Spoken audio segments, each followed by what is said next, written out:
guys, welcome to another episode of Equip and Elevate. We are finally at the last episode, and today we have Sino. We've actually been wanting to have on the podcast since last year, and a year later we are here with her.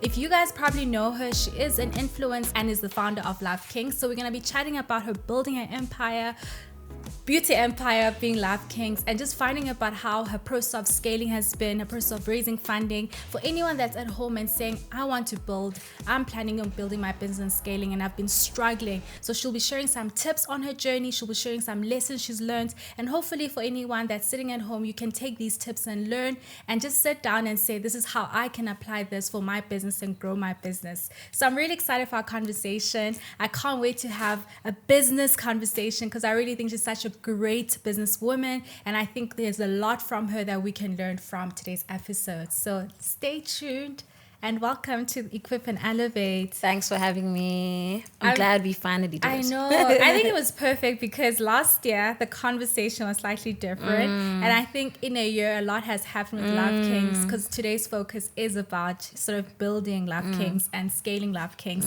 And I think for anyone that's at home, we actually bumped into each other at an event and we spent like 20 minutes or something just talking about her business. And then we knew that we had to have the episode. And funny enough, that morning I was saying, I need to reach out to Sino. And then like God, I bumped into her. So I'm really excited.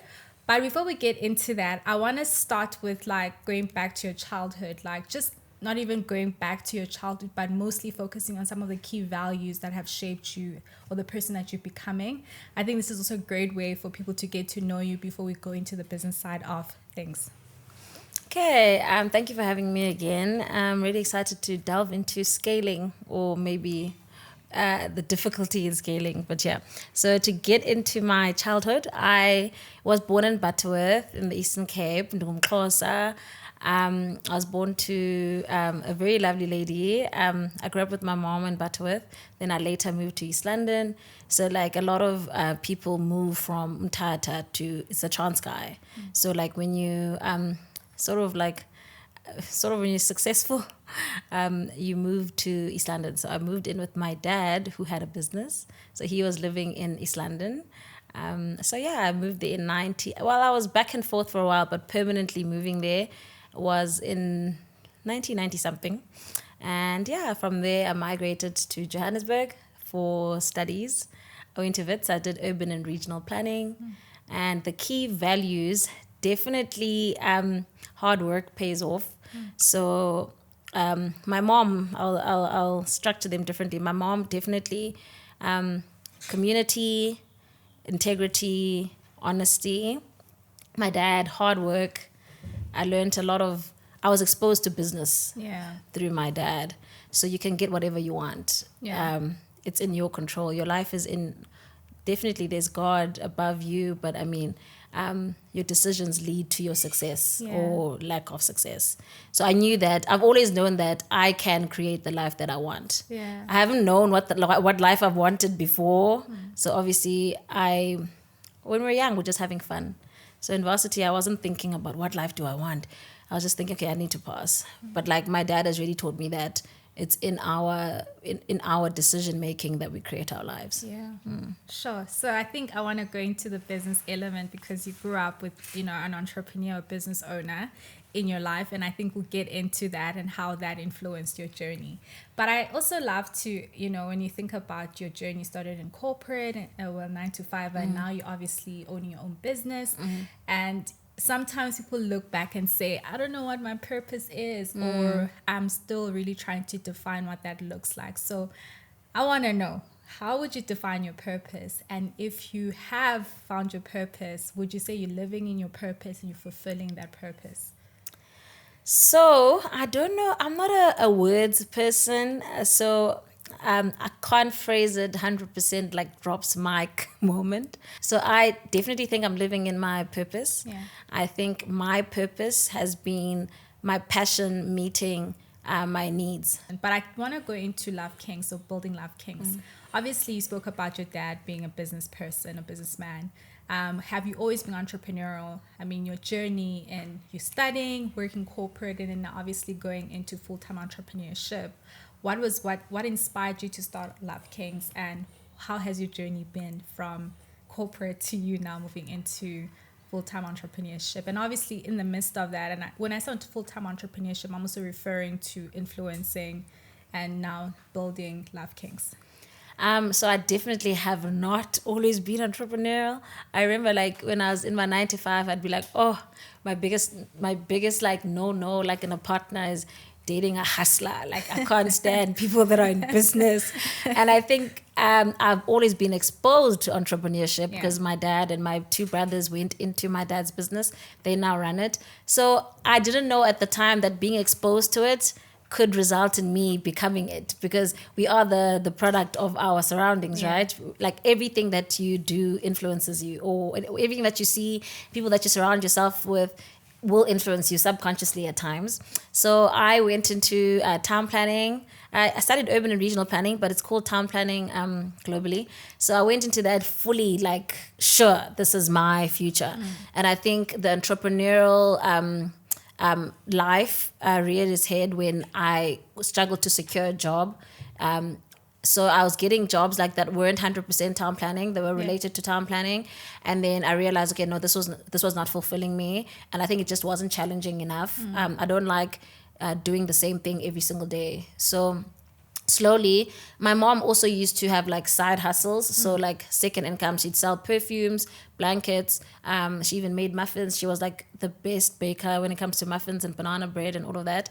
So I wanted a side hustle to just for fulfillment, just something to challenge me. And also, I was bored and extra income. So I started monetizing basically my experience with my natural hair and the fact that just as Black women we're so underserved when it comes to the beauty space. So I was just exploring how the lack of products for our natural hair, and then sharing my journey in discovering what else I can use to better serve like myself. So so slowly wanting extra income, doing the side hustling, being unfulfilled in my job, the lack of job security in urban and regional planning led to the entrepreneurship. But I do think I was able to tap into it more easily because I had been exposed to it in my childhood.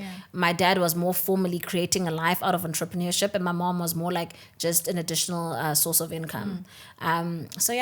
Sure, I love that. I hope I answered the question. No, you did. And I think just going back to how your products have been built around what your experience has been. You know, I remember I used to watch your YouTube videos around hair. There's one that I used to love was when, you know, you can put kinky hair as a bun and stuff. Just things like that. You know, I think when I can actually do it at home. But I want to go back to what was the process of you building your business? You can tell us about the journey. So what was the moment when you like actually want to start making doeks, you know, even pre that, like what was the process of you building? How did you go on that journey? And how have you then scaled from this is the idea, this is what I want to do, and then I want to scale it. And now obviously introducing other products to it. So for me, I do believe that I've built with time. I didn't have like this grand idea or goal that I was like trying to reach. So I'm a person who gets bored easily, like I said, and I'm a person who constantly craves solutions and the next step. And if something's frustrating me, I'm not going to live with it. I'm going to try to find a solution to it.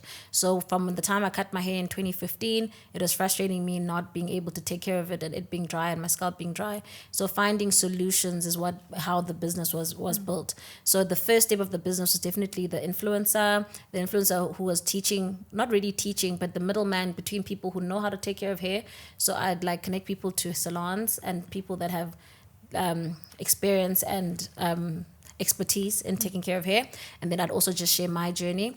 And then that moved on to obviously working with brands. So they'd pay me to be the Black woman with an afro that's using their product. Yeah. So from there, I realized, okay, this is not enough. People are still struggling with their hair. And I just felt like they weren't really getting what I was trying to explain, or the solutions that I was finding for myself weren't being mirrored back to them, interpreting those solutions and applying them. So I did YouTube. YouTube was longer form content. So I think people were able to get more information from YouTube rather than 1 minute videos on Instagram. And then from then I did masterclasses because I just felt like even YouTube wasn't doing enough. Yeah. So masterclasses were much better because it was interactive. So I'd sell tickets for 30 people and didn't make a profit from that. So I was still not thinking business in the true aspect of business, which Yeah. is bottom line and all of that. Yeah. I was still like just trying to find solutions. And then from master classes, I realized, okay, it's still not enough. I still want to make the Black woman's journey with their hair easier. And I do feel like our relationship with our hair deeply influences our relationship with ourselves, how we view ourselves, our confidence. It's all in the little things that I think people will be like, it's not that deep. For me, it started getting to a point where it was that deep. Like if at night, like I remember there's a time I was just living on braids and weaves, and then I just wouldn't be confident in a space with my partner, just like the way that I am. Sure. So it's like little things. So anyway, so I was trying to find solutions so that we don't have to struggle like that every Yeah. day. And it's like the little things. So anyway, so I was gifted satin pillowcases. And I realized, okay, wow, after like 2 months of using the satin pillowcases, my skin improved and my hair was less dry. But I just thought, wow, what if I then made this pillowcase even 10 times better than it is? Sure. So I was like, okay, this has been the biggest change in my natural hair care. So let me explore this option. So I went and I looked for very high quality satin. I did a design that was just much better. So the pillowcase wouldn't slip. It wasn't like flimsy satin. The sewing was just more structured, and it would fit the measurements would fit the pillowcase much better. And so I basically improved an existing concept. And then I remember I gifted my dad and my mom the pillowcases, and I was using them. And then I saw through me using them. My dad is like my dad knows stuff. So he was like, wow, this is amazing. Yeah. And he still uses them. That was 4 or 5 years ago. And he still uses those satin pillowcases. So I thought, okay, wow, I have now created something better than the thing that improved my hair care the most. Sure. So I can then I didn't think of it as selling. Yeah. I can then like help other people. Yeah. So I started saying on Instagram, guys, Sure. listen, this like really changed my journey. Like basically cut the effort in half. So if I sleep on it, and at the time I didn't think doeks. I like the ease of getting into your house, you do your evening thing, you eat whatever, and then you just sleep. I didn't think of doeks because for me, my mind just didn't go there. Yeah. So my slogan is easy, essential hair care. So for me, that was the easiest at the time. So then, so I didn't realize at the time that I was monetizing my influence. Sure. It's up until a point where someone I think it was my sister, suggested that, hey, you can actually make this a business. Like, stop viewing it as you're just helping. Yeah. You can actually make a profit from this. Yeah. So then I started selling the pillowcases. At the time, they were 250 Rand. And then I had no cost. Like, I didn't have overheads. I didn't have an accountant at the time or bookkeepers or whatever. So I could price it as low as possible and the highest quality. Yeah. So then from then, I got a lot of feedback from my customers and obviously my followers, and they wanted doeks. Yeah. I remember at the time I didn't resonate with the image that existed around the Black woman in a doek, because it was very like angry Black woman, like wearing like ugly pajamas and like it's got a hole somewhere. So I didn't like the aesthetic. That wasn't what I was pushing for Black women. Yeah. Because we've been so consistently underserved, I think we almost didn't want better for ourselves. It's like we'll accept whatever we get. Sure. And it even goes back to like how we wear stockings on our head. Like, That's it what I looks wanted to say. it's horrible.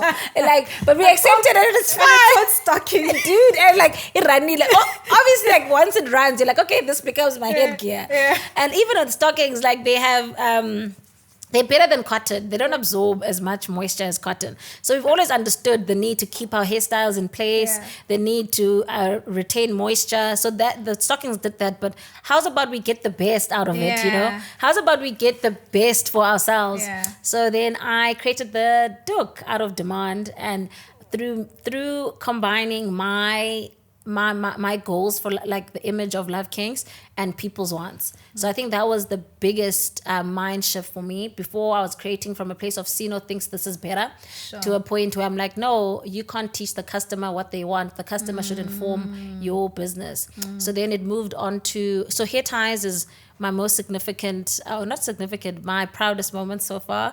Because then actually you introduced me to my lawyer, through talking to Lita, I don't know if I can mention names, but she emphasized basically like the need to be innovative and like create your own designs. It was actually through I think it's Tapelo. Yeah. So he was like, you can't protect the pillowcase because it already exists. The doek, it doesn't exist, but it's similar to things that exist. So you need to create your own thing. So then I thought, okay, we're tying our hair with stocking, like the high puff. Right now I've got the Love Kinks hair tie, but before I'd use the stocking, it would break my hair and like because it's got a lot of friction and the hair rolls around the stocking when you're tying it. So then I designed the hair tie based on that, and then it's a unique design, so I was able to design protect it through them.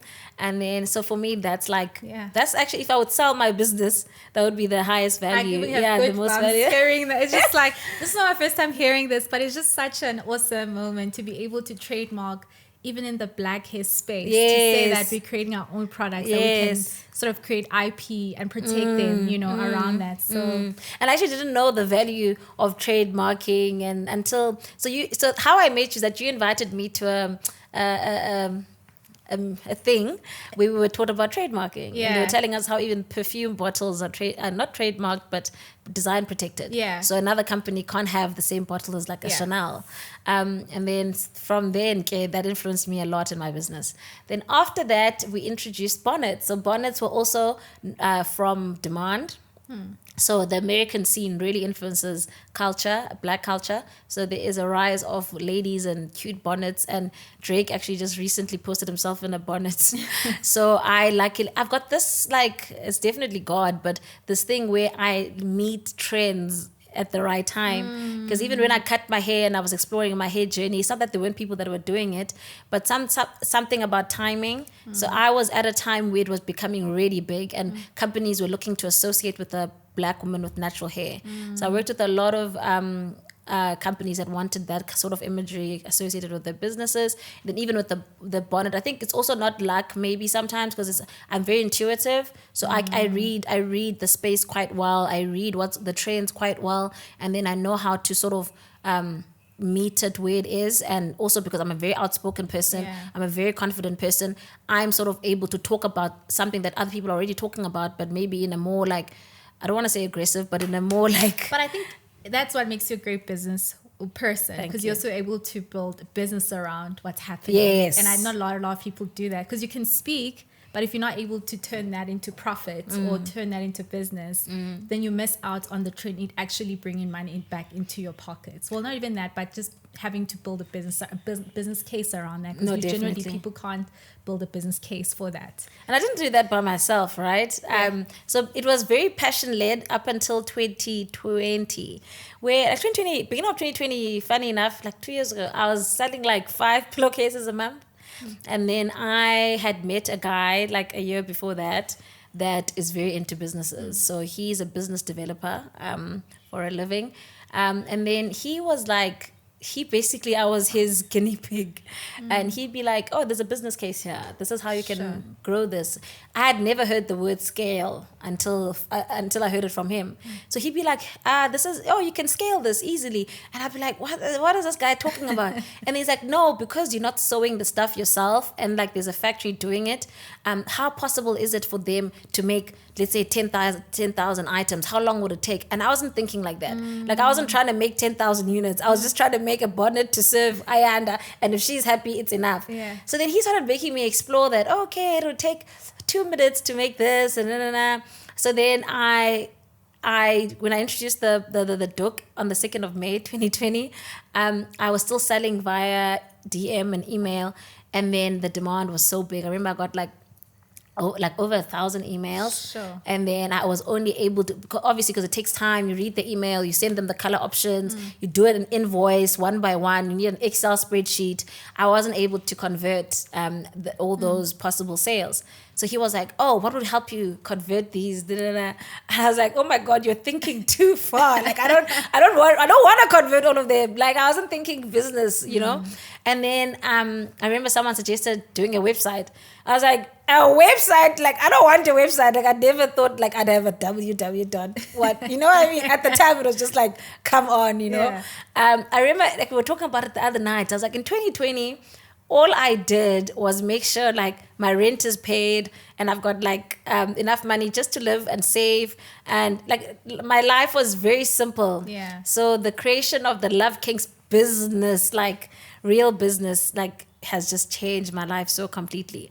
So at the time, we started creating systems and using digital tools to create a business case. So then I remember he said to me, if you do this, you'll be the first influencer in South Africa to monetize their influence. And I was like, huh? I was like, yeah, that's what the Kardashians have done, where the main thing that people go to you for, you own it. Yeah. And then that's the thing that Kim says Kanye sort of made. Funny enough, he made her do it, but he didn't do it for himself. So basically, if people are buying stuff because Kim says it's good, create that thing for yourself.